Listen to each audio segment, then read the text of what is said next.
नमस्कार। मेरा नाम भाऊ तोरसेकर। आप देख रहे हैं प्रतिवाद। दोस्तों, प्रतिवाद मेरा हिंदी यूट्यूब चैनल है। तो जो मुझे हिंदी में सुनना चाहते हैं, कृपया प्रतिवाद को सब्सक्राइब करें। दोस्तों, आज का विषय जो है, आपने अगर हेडिंग देखा होगा तो आप समझ गए होंगे कि पाकिस्तान की इतनी बुरी हालत क्यों हो गई है। इस पर मैं बात करूंगा। और एक कविता है, लाइनें है, शेर है। किसी शेर का है, मुझे याद नहीं। बहुत बार ये शेर कोट किया जाता है।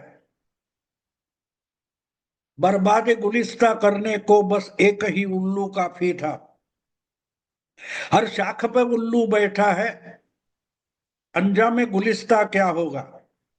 अब इसका मायने क्या है ये बताने की जरूरत नहीं है। उल्लू जो होता है वो गंदगी करता है। और आपको मालूम है, गुलशन माने की बाग, बगीचा, वो साफ सुथरा रखा जाता है। तो अगर उल्लू आकर बैठ गया तो बहुत गंदगी करेगा।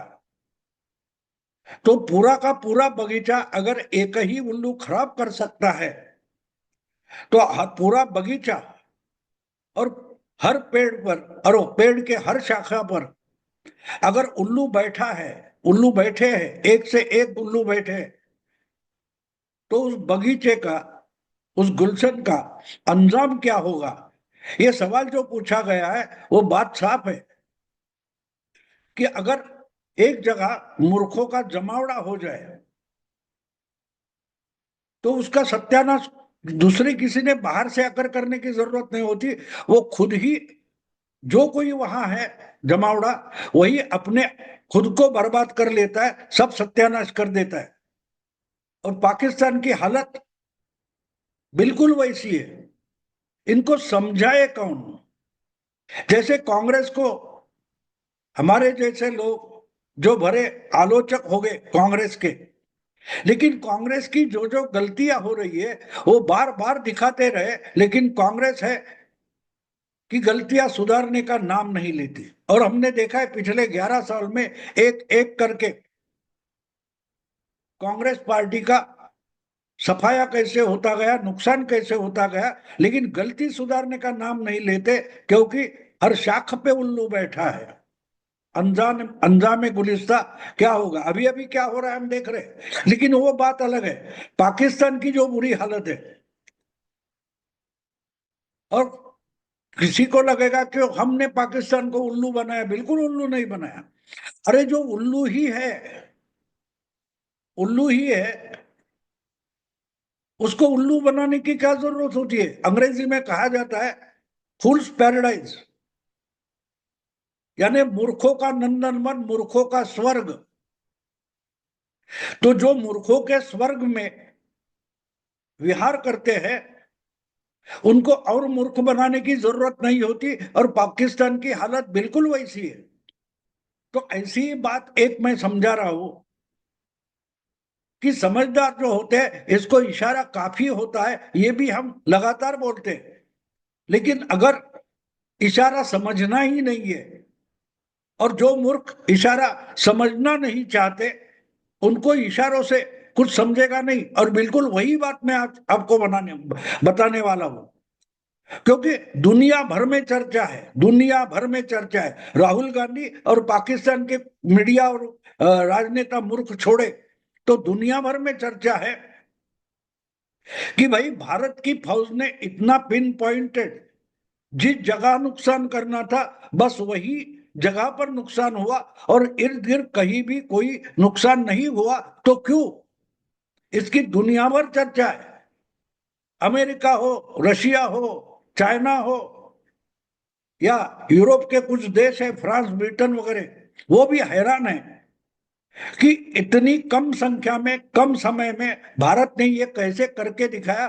और जहां जहां हमला करना जरूरी था, बस वहां ही किया, और किसी जगह नुकसान नहीं किया। तो इतना पिन पॉइंटेड भारत कैसे कर सकता है। तो इसके अलग अलग पहलू आपके सामने आ रहे। तो उसमें एक बड़ा पहलू समझना बिल्कुल जरूरी है कि पाकिस्तान उल्लू है, पाकिस्तान में मूर्खों का राज है, मूर्खों की फौज है, तो उनको फंसाना कोई बड़ी बात नहीं होती, बड़ी बात नहीं होती। जैसे राहुल गांधी को तालियां बजाओ, वो और कुछ गलत बोलते जाते, पाकिस्तान बिल्कुल वैसा ही है। और इसलिए पाकिस्तान को अपना कम से कम नुकसान करके भारी नुकसान हमें पहुंचाना है पाकिस्तान को, तो बस उनको मूर्खों के नंदन वन में भेजना जरूरी था। और आज एक बड़ी खबर मैं आपको बता रहा हूं कि पहलगाम तो एक निमित्त था, बस एक कारण हमको मिल गया पाकिस्तान पर हमला करने के लिए। और पहलगाम के बाद सिर्फ 15 दिन में हमने इतनी बढ़िया तैयारी कर दी कि देखते देखते पाकिस्तान की मट्टी पलीत कर दी। ये 15 दिन में नहीं होता दोस्त, इसके लिए सालों से तैयारी करनी पड़ती है, और सालों से तैयारी चल रही थी। इसके सिग्नल्स भी पाकिस्तान को मिले थे, लेकिन जो मूर्ख अपनी हार में भी जीत का जश्न मनाते हैं, उनको इशारे समझेंगे कैसे। अब देखिए 6 और 7 मई को जो ड्रोन और मिसाइल छोड़े गए, वो बिल्कुल सही जगह, तैयबा की जगह जहां थी, या बहावलपुर में जैसे मोहम्मद की जगह थी जो आतंकियों के अड्डे थे, बिल्कुल वहीं उसी बिल्डिंग में जाकर टपके और धमाका कर दिया। तो इतना इतना पिन पॉइंटेड हमला, बिल्कुल निशाने पर तीर चलाने वाला हमला भारत कर ही नहीं सकता, इसकी पाकिस्तान को गारंटी थी। हमें लगता है कि पाकिस्तान सावधान नहीं था, बिल्कुल नहीं, बिल्कुल पाकिस्तान सावधान था। भारत हमला करेगा, कहां करेगा इसका पता नहीं था, लेकिन पाकिस्तान सावधान था और बार बार बोल रहा था कि कुछ साहस मत करो, एडवेंचर मत करो, नहीं तो भारत को कीमत चुकानी पड़ेगी। ये बड़ी बड़ी धमकियां दी जा रही थी। ये उनका ओवर कॉन्फिडेंस था, और अपने दुश्मन को ओवर कॉन्फिडेंस रखना ये रणनीति का एक बड़ा हिस्सा होता है, क्योंकि जितना दुश्मन ओवर कॉन्फिडेंट होता है, झूठे आत्मविश्वास में रहता है, उतना वो खुद का ही नुकसान ज्यादा करता है। और पाकिस्तान के साथ लड़ाई करनी है तो पाकिस्तान को ओवर कॉन्फिडेंट करना जरूरी था, और ये काम 15 दिन में नहीं हुआ, बिल्कुल नहीं। 3 साल पहले एक घटना हुई थी, 3 साल पहले एक घटना हुई थी, वो पाकिस्तान के लिए इशारा था कि आंख उठाकर देखो मत, आंख उठाकर देखो मत।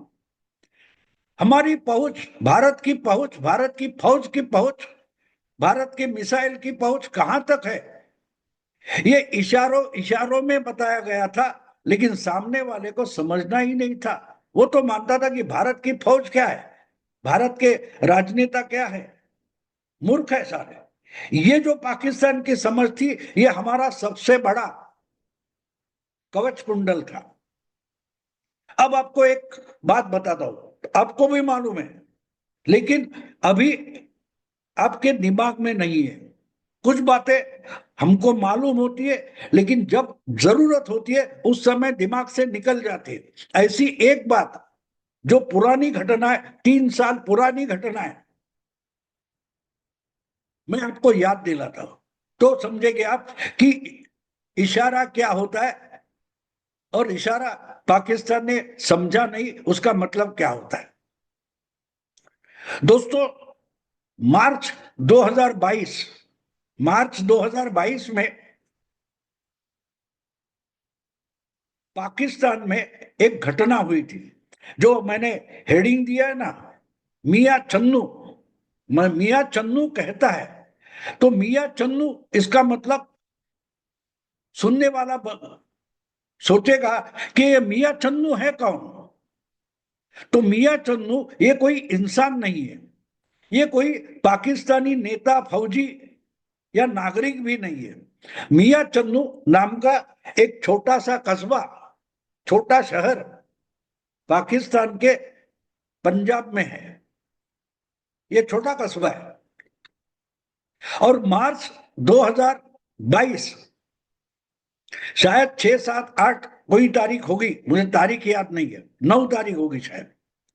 उस दिन इस मियां चन्नू शहर कस्बे के रिहायशी बस्ती के बिल्कुल नजदीक, लेकिन किसका नुकसान ना हो ऐसे जगह एक बड़ा मिसाइल गिरा था।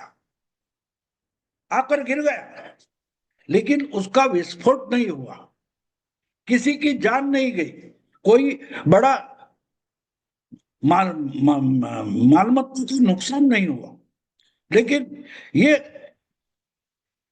वहां जाकर टपक गया। तो अर्थात पाकिस्तान की आर्मी, पाकिस्तान का एयर डिफेंस, एयरफोर्स जागरूक था। उनकी समझ में आया कि कोई, किसी ने तो, किसी मिसाइल ने हमारा एयर स्पेस क्रॉस किया है, और ये कहां गिरता है या उसके साथ क्या बंदोबस्त करना चाहिए, ये सोचने तक वो मियां चन्नू के किसी खेत में आकर टपक गया। और भागते भागते जब पाकिस्तानी आर्मी के लोग वहां पहुंचे तो उन्होंने देखा ये तो बड़ा मिसाइल है, इस पर से परमाणु हथियार भी भेजे जा सकते, इतना बड़ा है। और जब उन्होंने अपनी मशीनरी थी उससे ढूंढना चाहा, तब उनको पता चला कि ये भारत के हरियाणा में वसे अंबाला से निकला हुआ एक मिसाइल है, जिसको भारत ने ब्रह्मोस नाम दिया है। ये ब्रह्मोस मिसाइल है जो अंबाला से निकला और राजस्थान की सूरतगढ़ बॉर्डर क्रॉस करके पाकिस्तान में दाखिल हुआ और मियां चन्नू के पास आकर गिर गया। अर्थात उस पर कोई बड़ा विस्फोटक वगैरह नहीं था, इसलिए बड़ा धमाका वगैरह नहीं हुआ। लेकिन जब इतना बड़ा मिसाइल गिरता है तो आवाज आती है, भागदड़ भगदड़ हो जाती है। तो गांव के लोग दौड़े, पुलिस आई, आर्मी के लोग आ गए पाकिस्तान के, और ये सब पता चलते हुए उन्होंने पब्लिक स्टेटमेंट दिया कि भारत की तरफ से ये कुछ छेड़खानी हुई है और ये हम उसके लिए कंप्लेंट करते हैं। और उन्होंने जो इंफॉर्मेशन उसी वक्त जो इंफॉर्मेशन दी थी, वो इंफॉर्मेशन ये थी कि सिर्फ 3 मिनट 44 मिनट में अपनी जगह से निकलकर ये मिसाइल पाकिस्तान के मियां छिन्नू में आकर गिरा है। और इसका ओरिजिन अंबाला का है, अंबाला से निकलकर सूरतगढ़ राजस्थान से होकर पाकिस्तान में दाखिल हुआ और पाकिस्तान के अंदर 120 किलोमीटर बॉर्डर से लेकर 130 किलोमीटर आगे मियां चन्नू में आकर गिर गया, जो पाकिस्तान के अंदर 120 किलोमीटर है। और हरियाणा से निकला, इसका मतलब कम से कम 300 350 किलोमीटर या 400 किलोमीटर पार करके ये ब्रह्मोस नाम का मिसाइल मियां चन्नू में आकर गिरा था। पाकिस्तान ने कंप्लेंट की, उस पर बहुत को भारत ने भी 48 घंटे के बाद भारत ने मान लिया कि भाई हाँ गलती हो गई है, हमसे गलती हो गई है।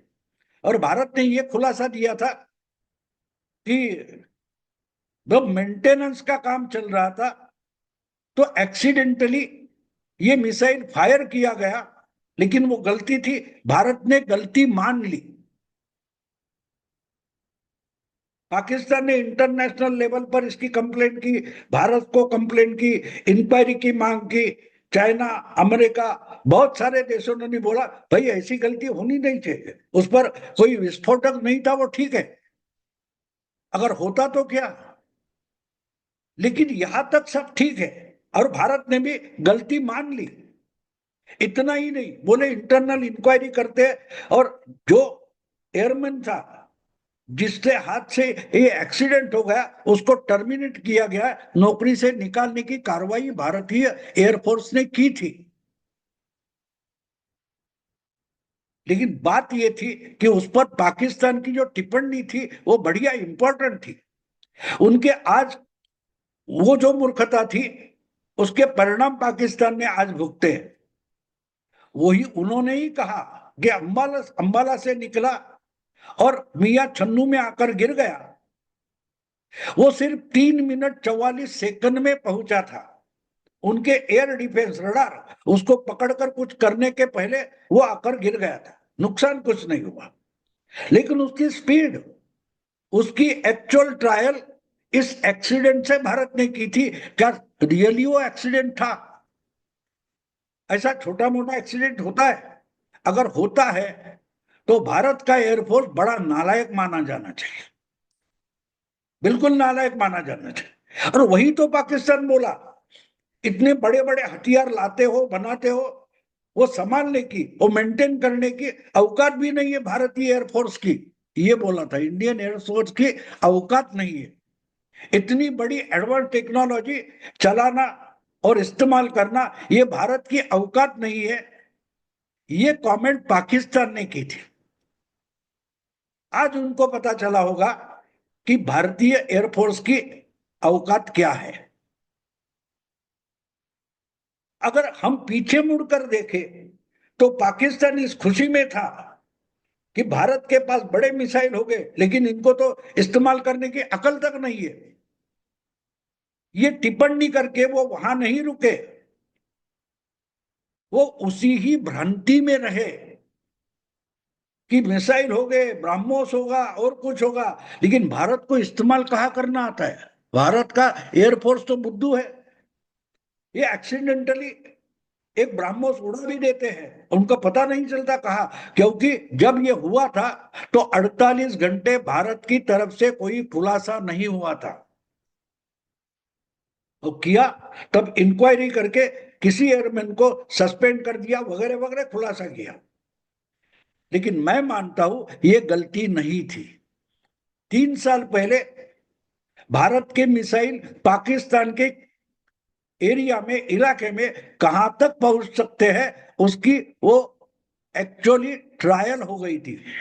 वॉर टाइम ट्रायल जिसको हम बोल सकते हैं, ऐसी ट्रायल हो गई थी और उसमें किसी का नुकसान ना हो, इसी ढंग से ही मियां चन्नू के जो रिहायशी इलाका नहीं है वहां पिन पॉइंटेड दागी गई थी और उसने सही निशाना साधा था। तो वो ट्रायल सक्सेसफुल होने के बाद उसका दूसरा प्रयोग मुरीद के बहावलपुर यहां हुआ है, यहां हुआ है पिन पॉइंटेड। एक बात है, ब्रह्मोस जो होता है, ब्रह्मोस को जो टारगेट दिया जाता है उसके 1 मीटर के इर्द गिर्द वो गिरता है। अगर मार्च 2022 में ये ब्रह्मोस एक्सीडेंटली छूटा था तो वो रिहायशी बस्ती में क्यों नहीं गिरा, इधर उधर क्यों नहीं गया? ट्रायल के लिए जब हम कुछ करते हैं, एक्सपेरिमेंट करते हैं, तो नुकसान ना हो ये देखते हैं, और गलती होती है और एक्सीडेंटल होता है लेकिन कोई नुकसान नहीं होता। यही तो बात समझने जैसी थी। लेकिन पाकिस्तान के जनरल सेनाधिकारी इतने बुद्धू है, इतने उल्लू है, को उनको उल्लू बनाने की जरूरत नहीं थी। अगर 3 साल पहले हमारा ब्रह्मोस मियां छन्नू में जाकर गिर गया और उसके लिए पाकिस्तान का एयर डिफेंस, एयरफोर्स या आर्मी कुछ नहीं कर पाई, तो उसका मतलब साफ था, अगर भारत ब्रह्मोस का इस्तेमाल करेगा तो पाकिस्तान रिटायरेट करने के पहले ही हम पाकिस्तान का पूरा सफाया कर सकते हैं, ये तय हुआ था। और वही 9 9 मई और 10 मई के रात को हो गया।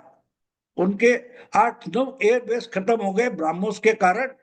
तो उसकी पहली ट्रायल मार्च 2022 में हो गई थी और ये सब उल्लू हमको धमका रहे थे, भारत को बर्बाद कर देंगे।